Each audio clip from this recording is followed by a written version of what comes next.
Yeah. Did I freak you out with a new intro? It's an After Dark podcast. This is Robin O'Neill on the dial. It's 8:04 p.m. in the Skagit Valley. How's everyone doing out there this evening? Are you happy? Are you sad? Are you eating correctly? Are you sleepy? Well, here we are, you guys. This is an After Dark podcast, just for the fun of it, because I kind of wanted an excuse to use this music. Also, I've been working nonstop since 5:45 a.m., and I just wanted to go to bed, but then I realized I'm not gonna not get on here and say, I love this part of the song.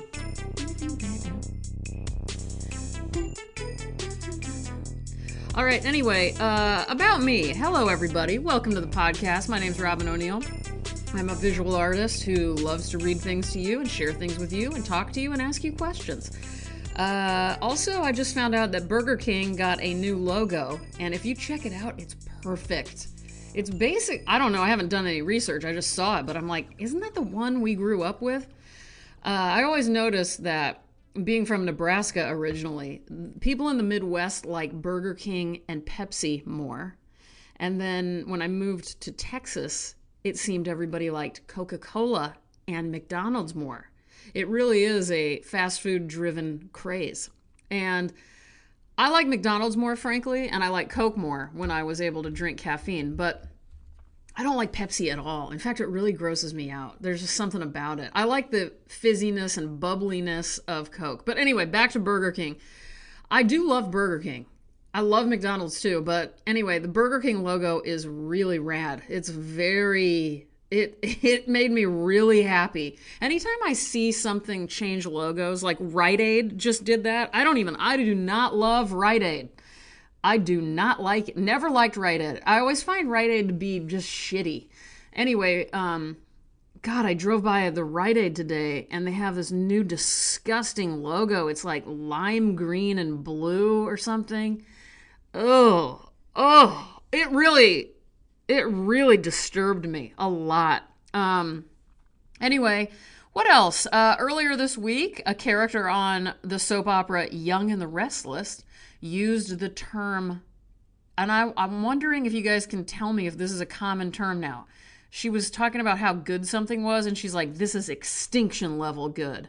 And I'm like, Damien and I both looked at each other like, whoa, extinction level? That is a whole new level.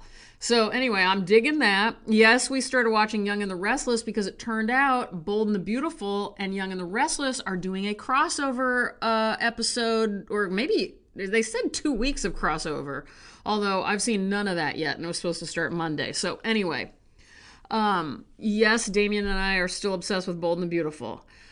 Today I got up on my own, no alarm clock in sight, at 5:45 a.m. Awake, ready to go, ready to hit that yoga mat, ready to get some shit done in my studio, ready to eat a proper breakfast. You guys, I'm on a roll. You guys have helped me out. When I reached out about my sleep schedule, a lot of you guys came through, especially you, Cindy. You know who you are. That really helped me a lot. And now I'm just like on top of my shit. Now, this could all change, and this week was a little challenging. We had a power outage that lasted for a long time. And it really screwed me up because guess what? Didn't know it, but apparently I'm completely addicted to my white noise machine. I don't think I can sleep without it. So there was no way to use that. I hope you heard that. That's the sound of the train going by. It's so loud here. And so, oh God, I love it so much. Anyway, there it was again. Did you guys hear it? I don't know if it's too faint in the background, but I keep pausing so you guys can hear it.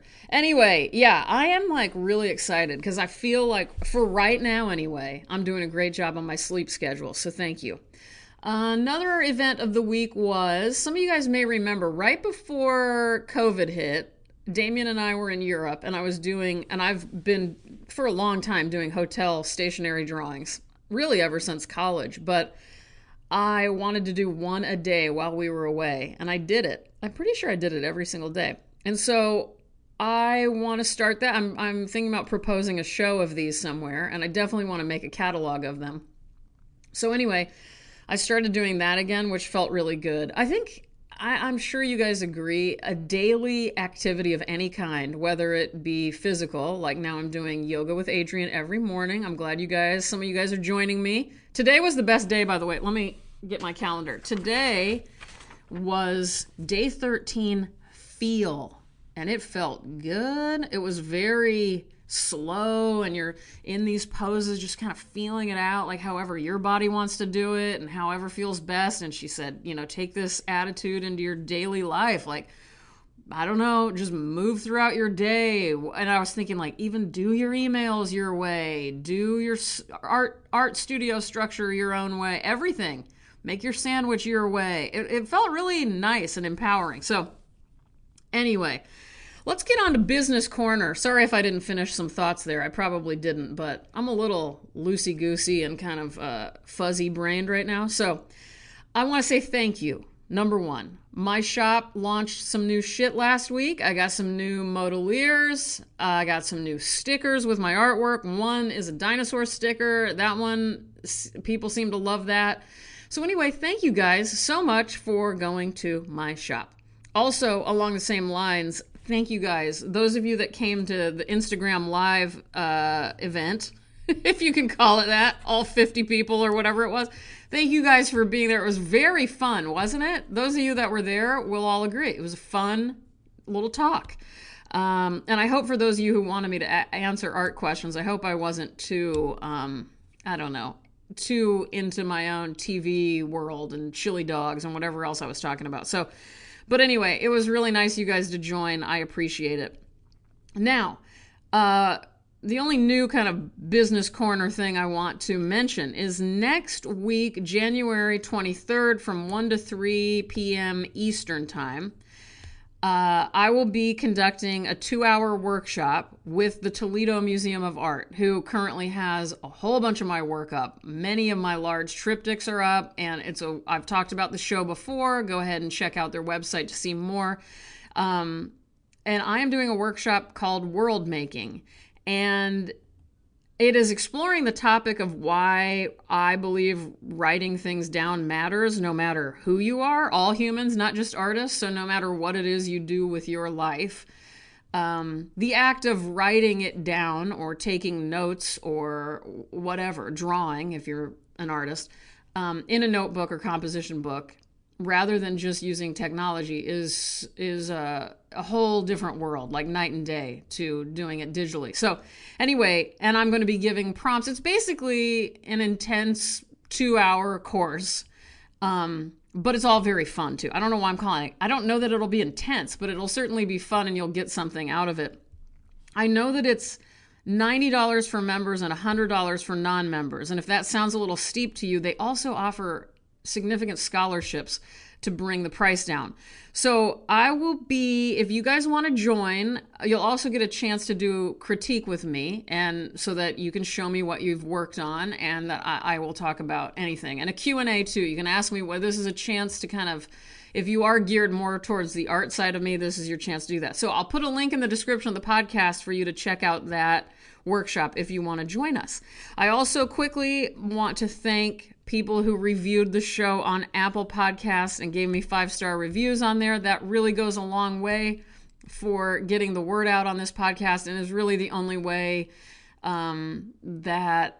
that's really all I ask of you guys, is to give reviews of this podcast if you're listening, or just share it with your friends. So I want to thank Gumshoe D, Think Bubble, and Rasa23 for your 5-star reviews. Thank you, thank you, thank you, thank you.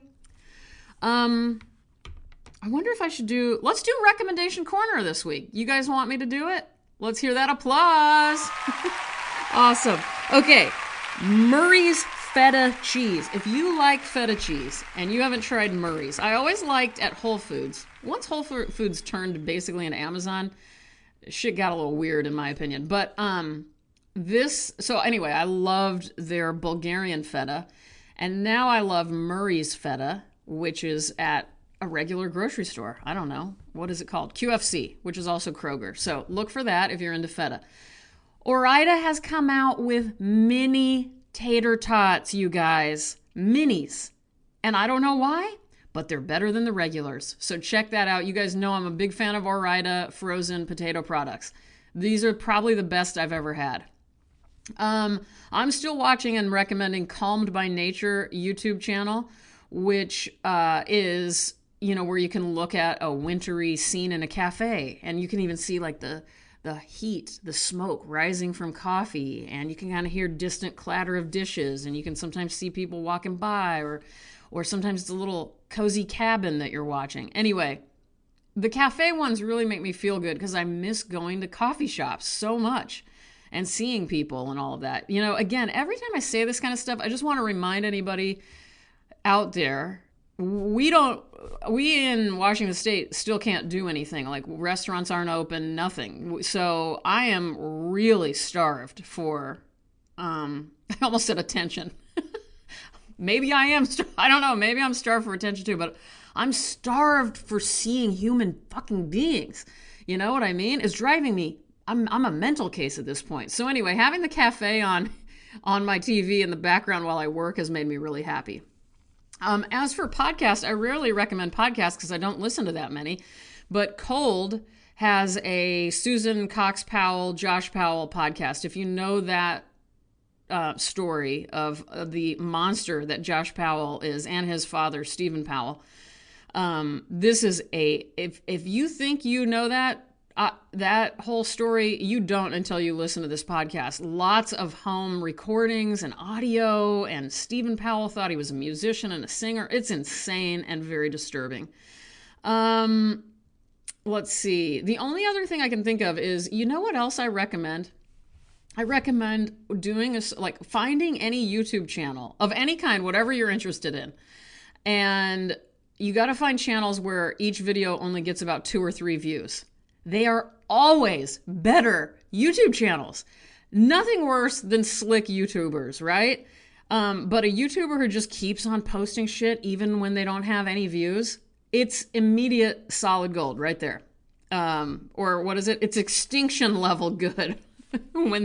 So I've found some based on my own interest. I'm not going to say any of them yet because it's also like, why would I recommend something so specific as what I'm talking about? But anyway, I just love those low view YouTube channels so much. I've been having a lot of fun with some of those. Okay, let's read you something.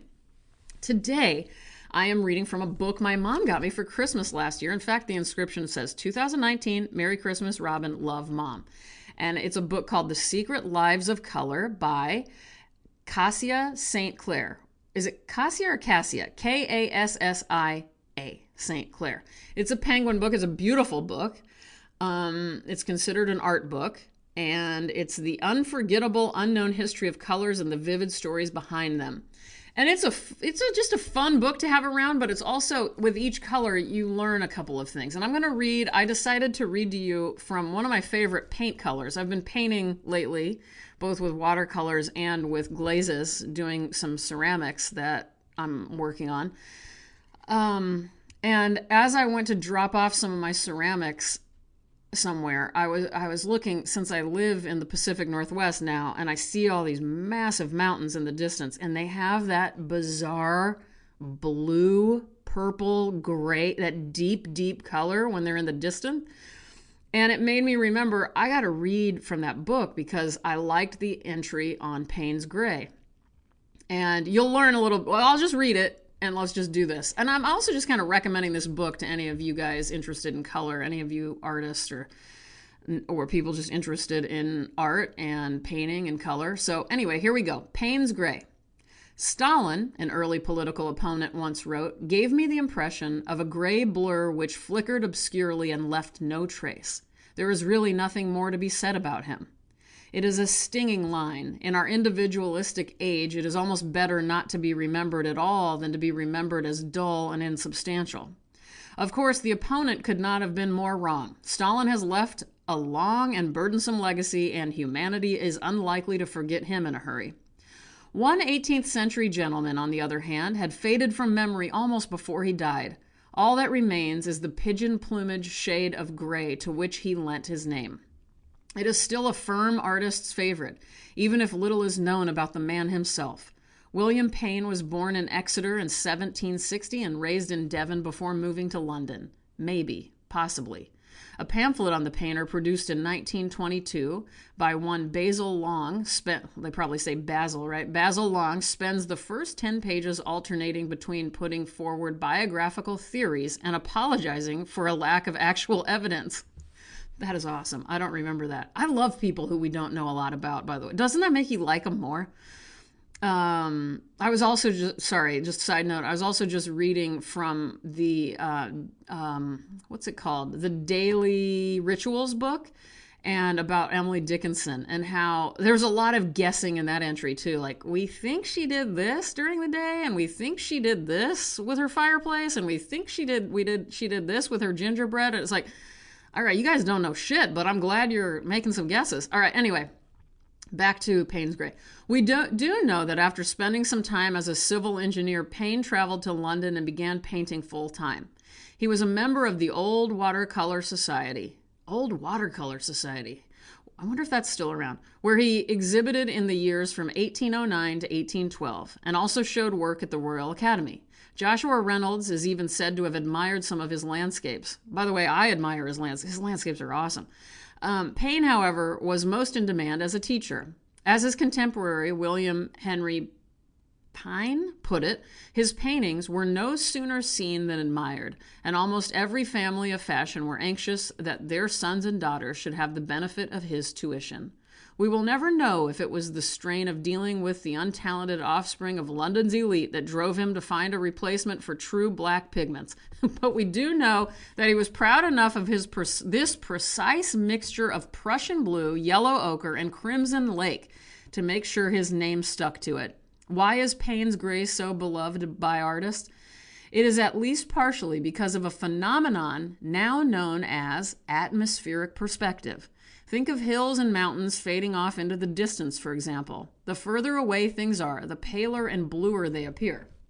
This effect is caused by particles of dust, pollution, and water droplets scattering the shortest, bluest light wavelengths, and it is exacerbated by fog, rain, and mist. It is a small wonder that a landscape painter working in Devon was the first to mix the deep blue-black gray so peculiarly suited for capturing this effect. Yeah, and that explains what I saw today with those distant mountains. I mean, it's just, if you are new to painting, you got to get some Payne's Gray and just check it out. And how cool it is that he mixed this and was that obsessed with it. So when you look up his work, you'll definitely see, you'll see an online version of what that color is. But anytime I hate the word squirt, but anytime I squirt any Payne's Gray out, especially with watercolor, I'm just like, oh, thank God this exists. So anyway, a little bit different reading today, but I thought you guys would like it. Let's end with some questions. All right, you guys, here's the questions for you today, if you're ready for this. How many best friends would you say you've had in your lifetime? I'm going to say 1, 2, 3. I've had quite a few best friends, and I always have, I never have just one best friend. Some people have a problem with that. I've had like 10 best friends. What was your favorite job you've ever had? Mine was definitely at the library in Commerce, Texas. What's up, James? I worked in the periodicals and microfiche area. And I also worked, before I worked there, I worked in the archives, and I loved that too. So I loved working in the library. I also worked in the first freestanding Chick-fil-A. They used to just be in malls, and I worked at a freestanding one in Grapevine, Texas when I was like 15 when I started. And I have to say, I know we all have problems with Chick-fil-A now, but back then when I was 15 and 16, that was a badass job, and holy moly, I got all the free food I wanted. All right, what human trait annoys you the most? Besides the obvious ones, like we all on here hate racism and there's a lot of like real like depravity that we hate. But what about the more minor ones? Like for me, I hate coldness, and I don't like apathy. When I sense apathy or just a cold personality, I am so not into it. And on the other side of things, what is your favorite human trait? Mine is definitely warmth. I love people who are warm. So that's clear that those are my main things in people. I cannot take a cold human being. It's not my thing. What else? Have you ever had a black eye? And have you ever had pink eye? Sometimes I've gotten like a blood vessel burst in my eye from coughing so hard, and it is so frightening looking. And I had not pink eye, the catchable kind, but I had pink eyes with uveitis once. And there was this girl, I had to go to the grocery store. And there was this little like 5-year-old who looked up at me and saw my eye and screamed like I was a monster. It was so depressing. Black eye, I don't know if I've ever had a black eye. I don't think I have. And last but not least, how is your sex life? There's one I thought I never would ask you guys. Okay, why not? How's your sex life? All right, I should probably end it there. I love you guys so much for keeping me company in these very dark times. I hope you feel my love and my interest in you and your lives and your trials, tribulations, your successes. That's my last question, what I asked online the other week. What is something you'd like to brag about to me? Like if we were best friends, you would be like, you know what I'm really proud of myself for right now? And tell me what that is. I love hearing that. And that is thanks to my friend Danielle Naylor, who asked that to her Instagram followers. I know I asked you guys last week, but I want to ask you again because I haven't heard. You guys are not all for bragging, and I want to hear what you're proud of yourself for. We shall find peace. We shall hear angels. We shall see the sky sparkling with diamonds. That is Anton Chekhov, and I am Robin, and I'll talk to you guys next week. Goodbye.